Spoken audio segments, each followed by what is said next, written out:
Welcome guys to another exciting episode of Be Different Podcast. I'm your host Nekesa Esther, and with me I have Nicole. Woo! Hi. Yeah. Okay. So Nicole is not a guest. Introduce yourself, Nicole. Ushani introduce, but my name is Nicole Cheptoo. Yeah, I am not new here. I have been here a couple of times. Yeah, and I'm excited. Yeah. So we are going to have a fun episode. We are going to talk about kuachwa na kuachana. But before we start, guys, you guys have given us immense feedback. We really appreciate the comments, the likes, the subscription. Can you please keep subscribing? We need to grow and we need to hear more from you. Some people are coming in the inboxes and saying what we should be talking about. We are listening and we are taking those suggestions and we are actually planning for them. Yeah. So Nicole, ushawaiachwa, ushaiachana? Kuachwa sidhani. I am taking my feminism if I'm okay. I'm using that word lightly. Yeah. I think in all my everything, in all my relationships, situationships, Yeah. ndo nimekuwa nikisema it's not you, it's me. Wow. Yeah. And the different methods of breakup. Guys, what's the most lame ushaiambiwa when someone is breaking up with you? Tricky because mimi hapo Okay, it's not you, it's me. Me, I think nishaitumia, but it comes so naturally. Okay, una feel you've gone round, you've used all the words, then unajipata tu executive summary. It's not you. Okay, honestly, by the way, it's not you. It's me. I just need to, you know, or our interest. We're not, our interests are no longer aligning. Yeah. Inakwanga what else? I think we are going to different aspects of our lives. Our growth rate is not the same. Okay, but nini huwa shida? Okay, is it that those statements are not honest? They're honest. Depends who you ask. Okay. It's just that they're used as, what are they called? Cliches to cover up the truth or to give an executive summary. But guys, we've seen the extremes. We've seen very light breakups. We've seen extremes. We've seen on the news people being killed. Even people committing suicide. People, yeah, death by suicide, death by murder, because of breakup from either a simple relationship or even marriage. We have several examples. You know, we have several examples. I remember the one that really stood out. There was a 6th-year medical student in LD. 6th year, guys. Amesoma 5, 6th. Aja drop out. Nothing has happened to her. Then she broke up with her boyfriend. And She's the one who broke up. I think so, yes. And the guy went all the way to Eldoret and slashed her. That was all over the news. Slashed. Of course, and killed her. Imagine. So they are extreme, like those are like the extreme forms of how breakups go wrong. And then there is the lighter version. You want to tell us? Lighter. How uliacha mtu?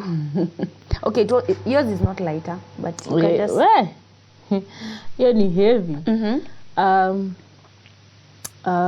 It's okay, kulikuwa na hiyo asunajua tu hapa katikati me and you are done. And then after a week or two you're back together. Okay. So I should mention that mine was like a toxic relationship both ways. I was toxic to him and he was also toxic to me. So hapo kulikuwa na GBV. Kulikuwa na GBV hapo ndani. Kulikuwa na there was humiliation, there was what is this called, blackmail, physical and emotional. Yeah, emotional blackmail mostly. Yeah, so unaona ile yenye you see, when you're dating, you should be looking forward to see this person. Yes. But man, if you had purposed to meet, like tuseme ni kesho, like I would be full of anxiety, like, so today Saturday, like full of anxiety, natetemeka. I'm just thinking. So this particular time that we were supposed to meet, we were to meet on Monday. So now Sunday, I couldn't sleep. I couldn't sleep. So I woke up in the morning, called a cousin of mine, and Kambia, by the way, hey, there's something I need to talk to you about, and I really need your help. So she was like, oh, nini, Kambia, siwezi kuambia over the phone, but nitapitia. So there's something that was at home, yenye alikuwa anataka. So nikaenda kumpelekea. So akaniambia, ebu niambie ni nini unataka. So he passed by her place before going. Okay. It was going to be a sleepover. Nicole. So I went to my cousin's place and tukakaa hapo hivi. So she was like, ni nini ulikuwa unataka kuniambia? Nikamwambia he who's not to be mentioned, I'm supposed to meet with him, and siko. So I narrated everything. Hizo majibivi zote zilikuwa hapo ndani, the anxiety. Nikamwambia, so sasa juu nimekupea kwanza, ilikuwa tip of the iceberg, ndio niache niende, because nilikuwa nimeanza kupata phone calls.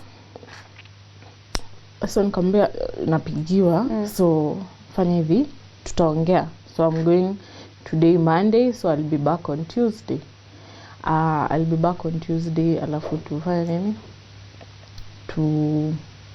Tuendelee conversation. Akaniambia, by the way, wewe jua hakuna mahali unaenda. So nilikuwa nimeambia nimeenda kwa kazini yangu. Oh, at home. So if anything were to happen to me, it would have been her fault. So akaniambia, it's either you stay here or I call your mom and tell her hauko hapa. Whether or not you're here or not, nimwambie hauko hapa. So mimi nitakuwa nimejitoa. So the whole fault will be on you. Nikamwambia okay, sawa. So what my cousin told me, ebu like zima hiyo simu and tell me everything. So it was like I relieved everything. Vitu zenye nilikuwa nimezipress down, I relieved them, and it was so hard. It was so draining. So after we talked, I had cried hapo, akanisaidia encouragement and stuff. And then akaniambia, asha simu, call the guy, weka speaker, and tell him it's over. So you know lessons, I'm that one person mwenye ali break up over the phone. Okay. Cause meeting he had threatened my life. So in previous breakups or during the relationship? Even during the relationships. Like by the way, unajua Nicole, wewe kuna mahali unaenda, you're my wife, and if you decide to leave me, who will take you?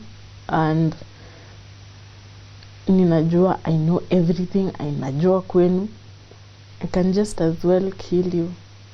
What? I can send guys. Because this thing he used to say, nitakutumia tu watu, okay, I may be misquoting, but what I remember is naweza kutumia watu wa kurape, hata wakuue, mkinipeleka jela, I'll stay for what, 5-10 years, and then nitoke. But wewe utakuwa umelose maisha yako. How much older was he? Or I'm assuming he was older than you. He was. So he was, I think, 4 years older than you. Okay. So yeah, so the recap yetu was over the phone, because so he even asked for a meetup was like, okay, sawa basi nimekubali umeniacha, but can we meet up? Cousin yangu alinia, she told me in Kalenjin. So but akaniambia, by the way, Nicole nikupate, nisikie. Do not even reply, do not even answer his calls. Watch her, let it die down, iende kiendanga. And so, that's it. So what was keeping you in the relationship in the first place? Where? The fear. Yeah, it was a crippling fear. And then plus, you know, lessons, I was just a coward. There are things I had done that I didn't want my mother to get to know. As in, like... And he was blackmailing. Like, I will tell your mother, I know people from your place. And at the end of the relationship, all that didn't happen. He didn't tell your mom. It happened. It happened, my guy. It happened. He called my mother. And then said what? Everything. Hey, my guy. So, like, okay, what was he hoping to achieve? I don't know, like, hurt me as much as I've hurt him. I think that's usually the end goal.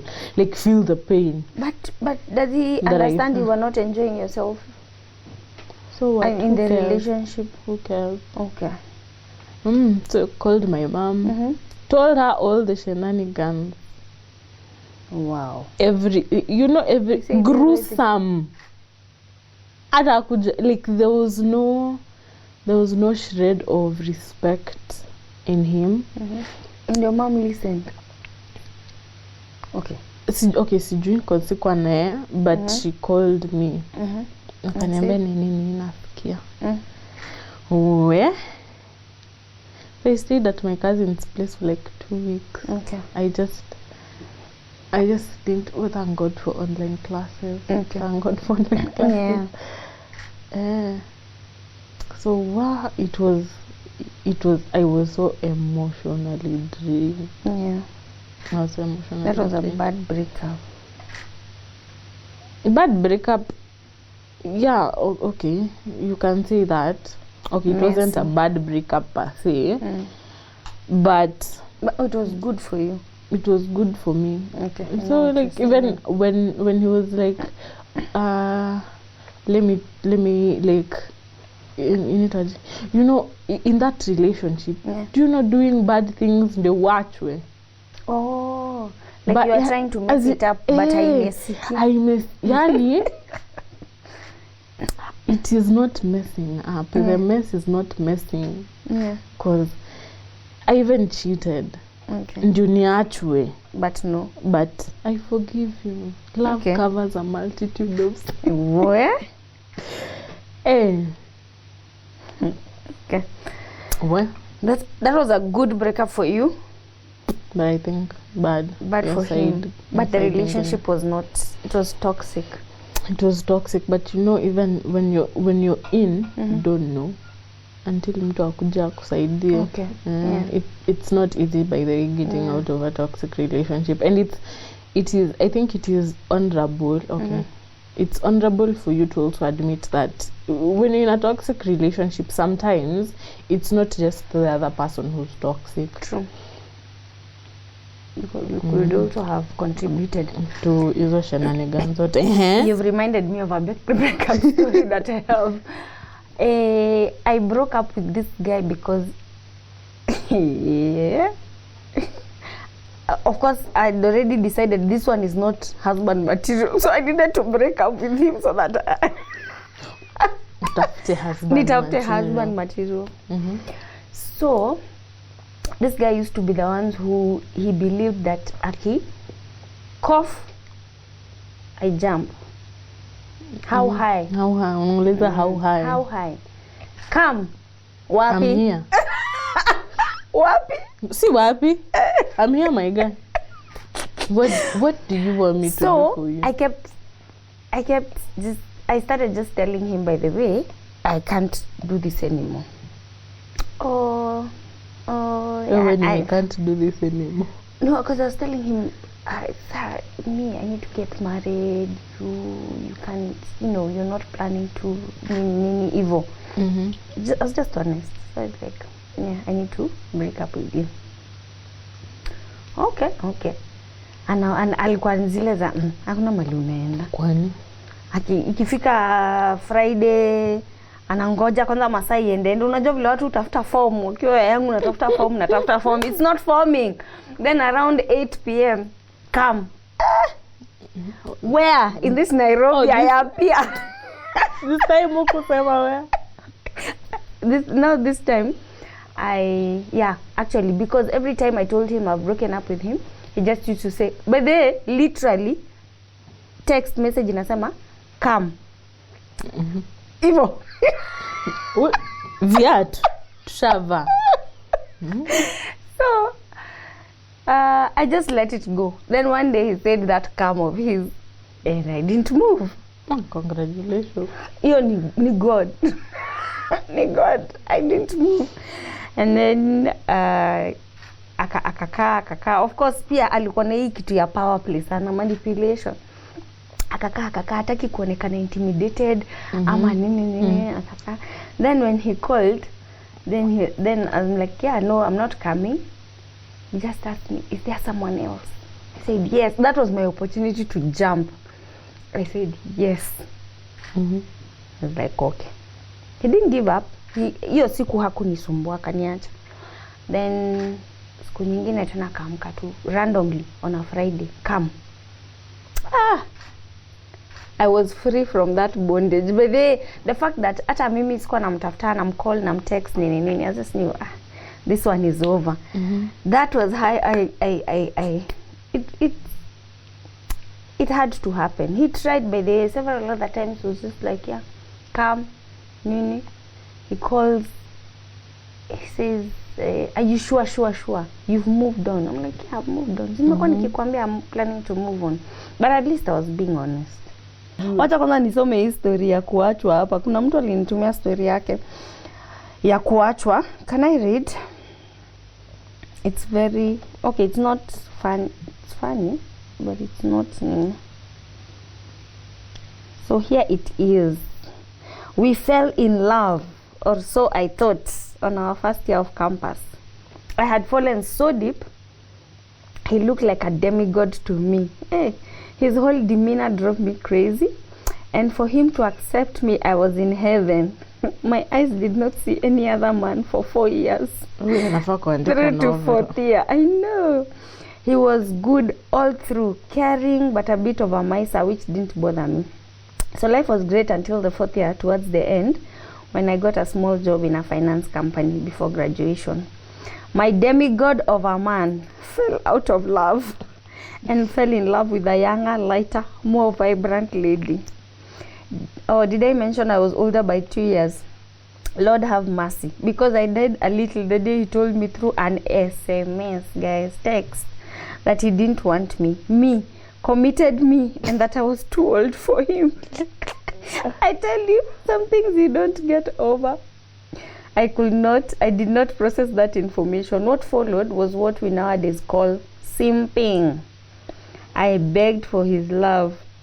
Materially, I brought him a second-hand desktop machine and an old desk, and he came to pick it hand in hand with his new lover. Ouch.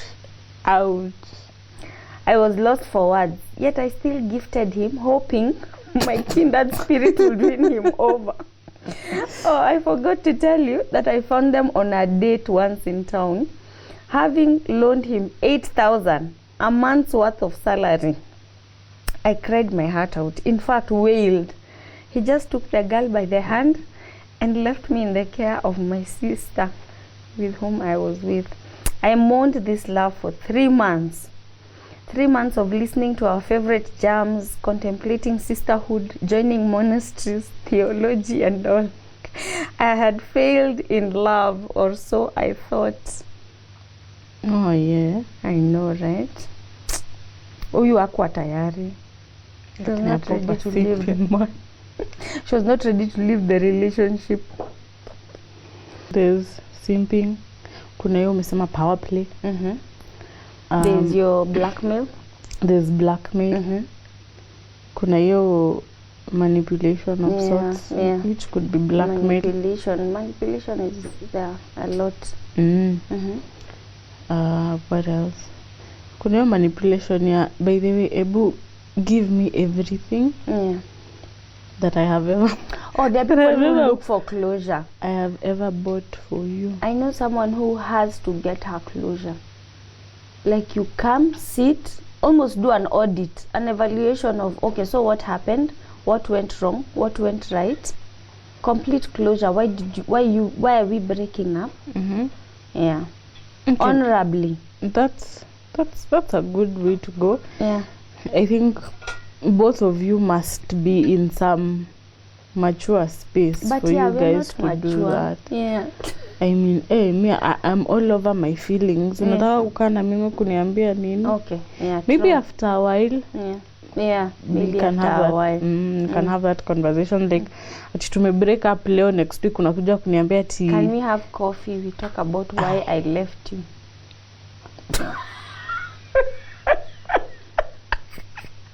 No, but I think mtu anatakanga closure ni mwenye ameachwa. Okay. Mostly. Yeah, true. Ameachwa. Yeah. So that you get to understand what it is you did wrong. Yeah. What are the things you can improve on? Yeah. Going on to the next relationship. Yeah. Ama utaamua uende kukua sister. Yeah. But this kuachwa na kuachana has graduated. It's happening even in marriage. Okay, what is now called divorces, or divorce or separation. And I believe the is it called like the moving on? Is it pegged on the breakup? Moving on in what sense? The different parties moving on. Like how you'll take the breakup is determined by is it levels of maturity or the reason for the breakup? Honestly depends, but you see, I think the reason why marriages, like theirs is like just it's a big deal. Dating. Yeah, dating by the way, relationships. Bye. Menda. But this one, you need to live separately for a while, and then you be separated, and then you file for a divorce, and then and then if children are in the picture again, it's another story altogether. So I think in divorces there are so many things to the whole thing. But even relationships, people get out of relationships, then they find out, oops, I'm paged. Na ulishatoka, ulishadampiana, mlishaenda.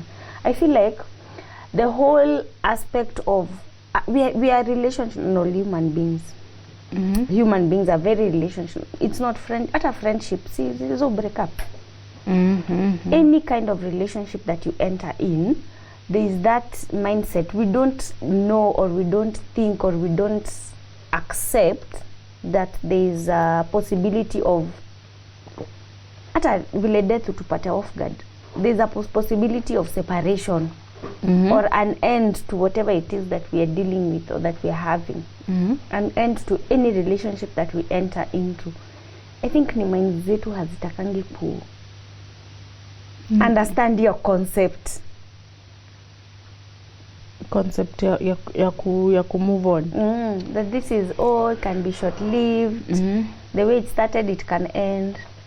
It's interesting. No, that it's just it hit me. It's that unpredictability, things getting you off guard, because we always think that we want to be prepared for everything, or there's a certain order that things should go. That's why when you're caught off guard,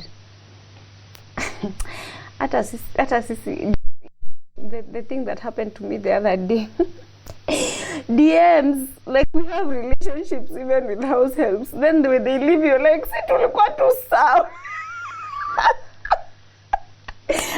It cuts across. It's all relationships. It doesn't matter. Colleagues to colleagues, bosses and their employees. It cuts across. The unpredictability, how it ends, pap. What happens to those? Ni kuachwa. But what happens to hizo zenye you've seen it coming? You be like, oh, okay. Okay. I saw that coming. But then nilikuwa nimesahau nimeachwa mara mob na DM. Uwi. Nimeachwa mara mob sana. Queen of situations. Nimeachwa mara mob sana. And you end up growing a very tough skin because you're like, okay, moving on swiftly. You just feel like overhauling that whole bedroom, the bed. You do away with it. Kama kulikuwa na vitu ameacha unatupa but you need to move on. Relationships are very easy breakups. They are very so. So imagine una date msee. Birthday yake sio kama yako sasa.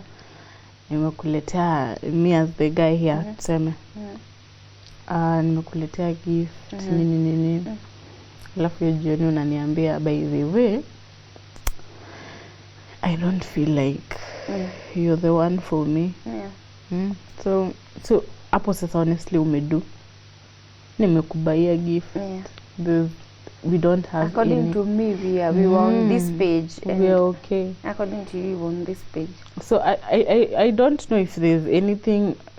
Is there anything we can actually do to salvage hizi vitu zote? People may say conversation. Communicate. But still, what if I communicate my feelings and you don't think it's valid and we are still not on the same page? I just feel like that we have to, you see the way we say I need to extend grace to you, then we need to extend to ourselves hiyo mindset ya acceptance that yenyewe hapa it's beyond me. It's beyond me. Like I've done, I like the example of me as a housewife or as an owner of a home, and then having a house help or a domestic manager. Man, you welcome those people in your spaces. You give them according to you. You give them to the best of your ability. You do everything, you know.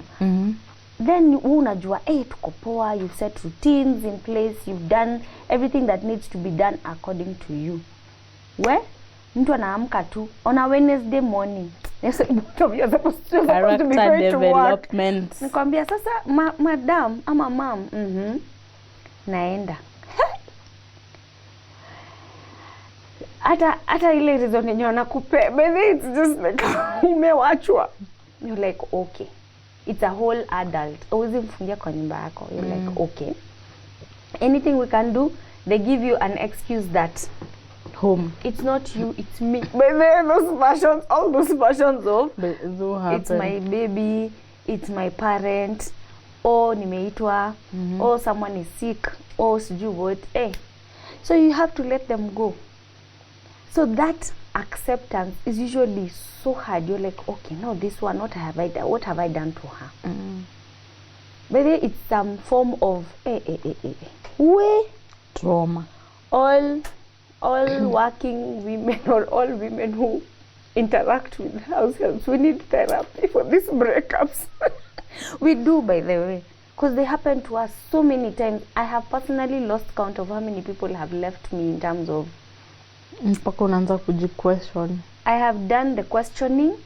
It has affected me in every, like, you know, the different places I have lived. I have questioned everything. I have moved houses because of the turnover ya kudampiwa. Because right now, let's just call it ni kudampiwa, you know. I have overhauled my process of doing things in the house. Do people do that maybe in relationships? Because last time I was dumped because of this.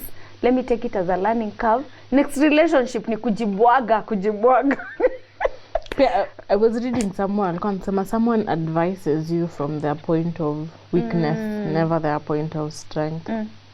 So I'm thinking, when you said you moved houses because of the turnover, so when you think maybe inaweza kuwa ni environment that the people there wana interact with, ndio wanawadanganya if anything. So then coming into relationships na history ya kuachwa na kuachana.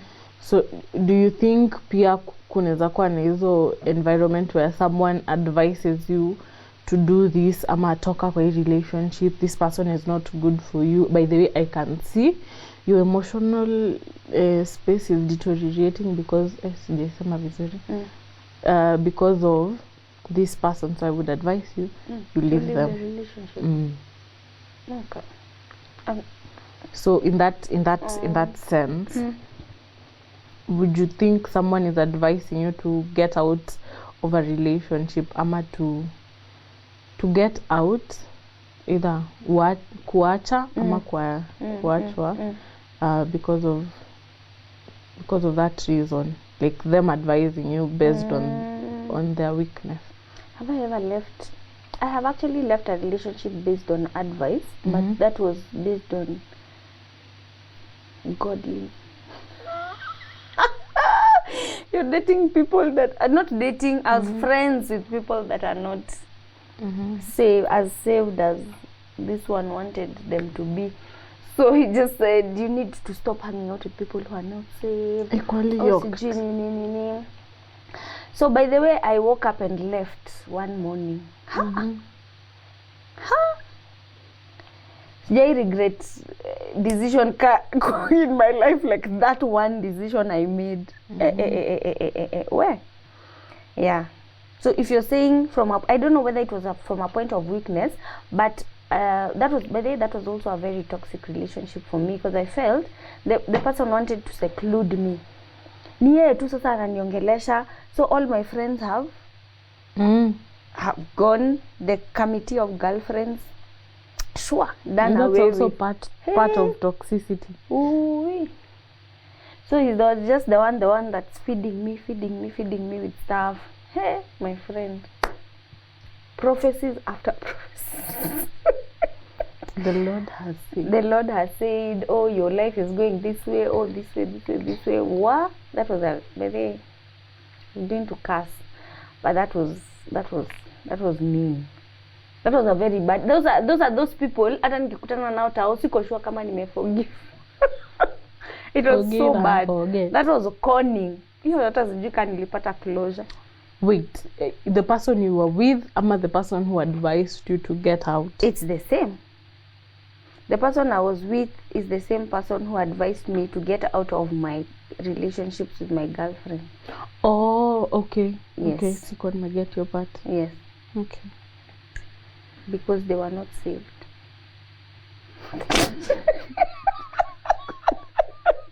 Check out.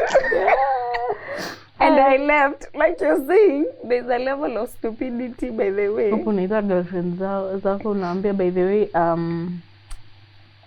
it's been nice. It was so awkward. You know. By the time that relationship is ending, now trying to get back, man, people grow. They've moved.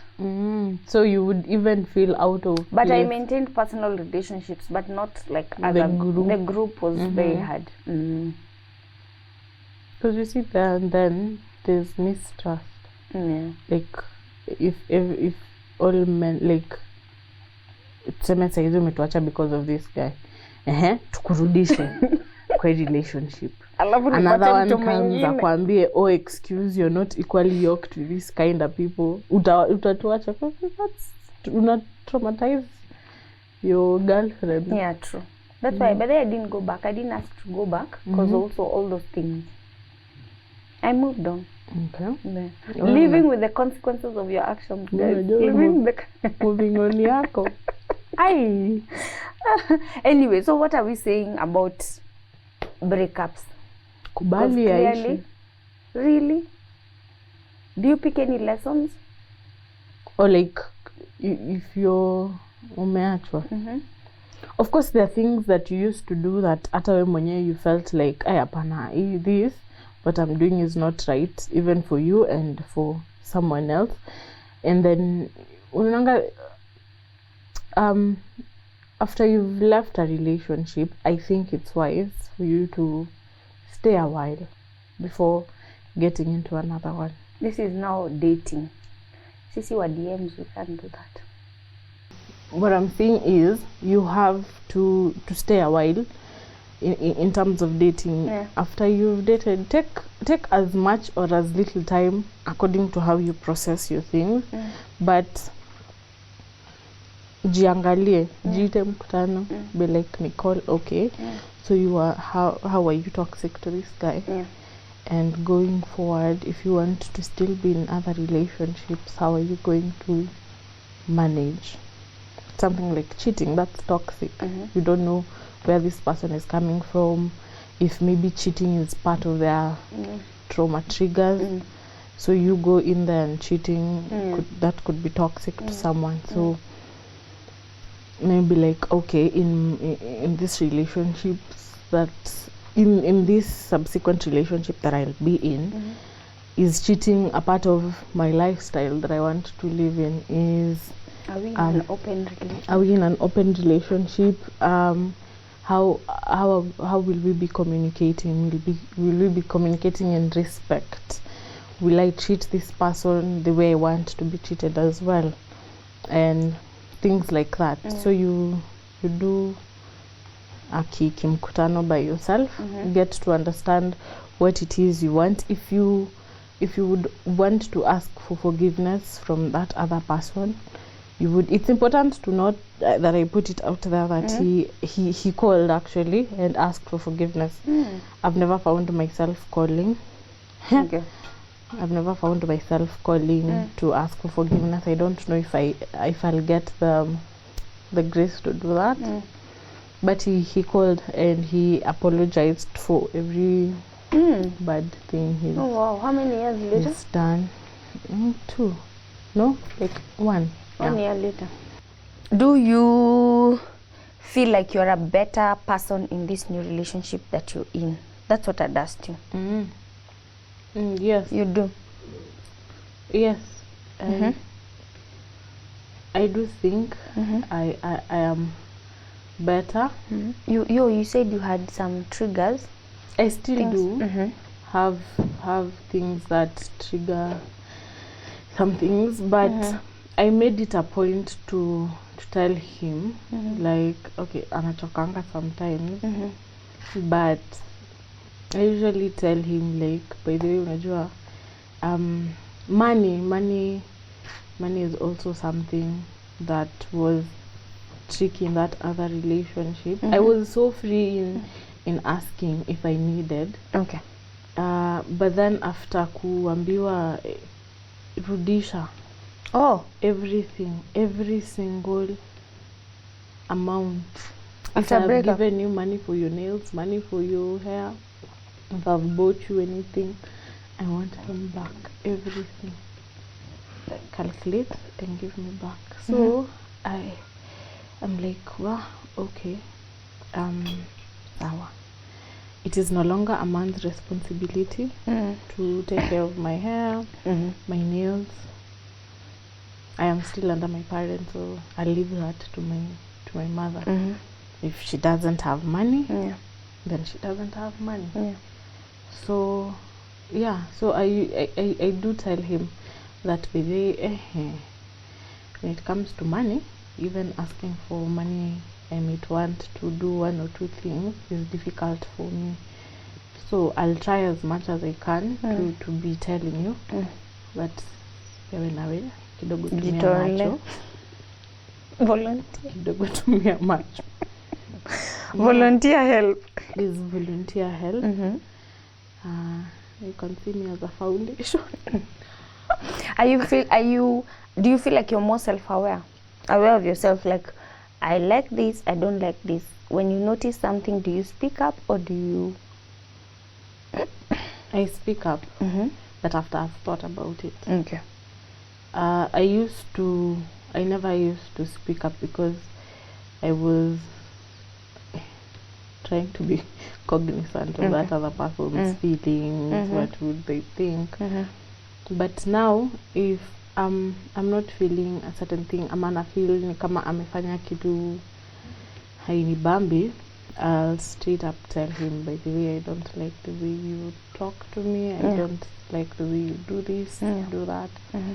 do you think you can change ama raise the middle ground for this issue about being self-aware? No, not really. Okay. But I'm getting there. Yeah. You know, it cuts across. It's not only in dating relationships that we need to be vocal about how we are being treated or how we are relating or things said to us. Nowadays, I've had my fair share of being a bad friend, being a bad girlfriend, relationship, and dating wise. Yeah. And I am trying to correct my mistakes. So nowadays, I think how I'm talking to you, if you talk to me that way, will it make me happy or will it hurt me? How I'm treating you, if you treat me the same way, how would that make me feel? That's just how I'm going into relationships nowadays. Before I talk to you, even I've been told by the way my tone, hata ni wewe ndio uliniambia. Mimi? Oh. You escaped you.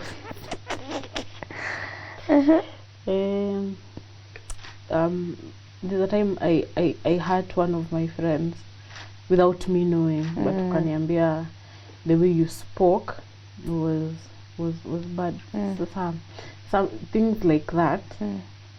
I'm trying to you know, be aware of my tone and everything. Parting shot. I think it's high time we be mature in our relationships. Like try and empathize. Okay, sawa, unaniacha ama nakuacha, but how are you feeling at this moment? Someone said that don't ever tell someone you're sorry for breaking up with them, sorry that you're hurting them. It won't help. Okay. Because why are you being sorry? It's just like you're sugarcoating. It won't hurt less. It won't hurt less. You're just sugarcoating. It's like you don't want yourself to be the bad person here. It's something that we need to, start accepting, because we really bash each other. You can even see from the small things we do. Even a politician, okay, I know politicians are not the best examples, but the way we normally say on that app, on Twitter, when we screenshot, we say, social media never forgets or something. Yeah, we say that, and we produce receipts. The internet never forgets, and we produce receipts. It's not a bad thing to do, but it also, it's like we are not understanding ourselves as human beings generally. So yeah, cheers guys. Tell us your lessons, tell us your comments, share your thoughts, and thank you so much for watching. Do not forget to subscribe and hit the share button. Have a good one.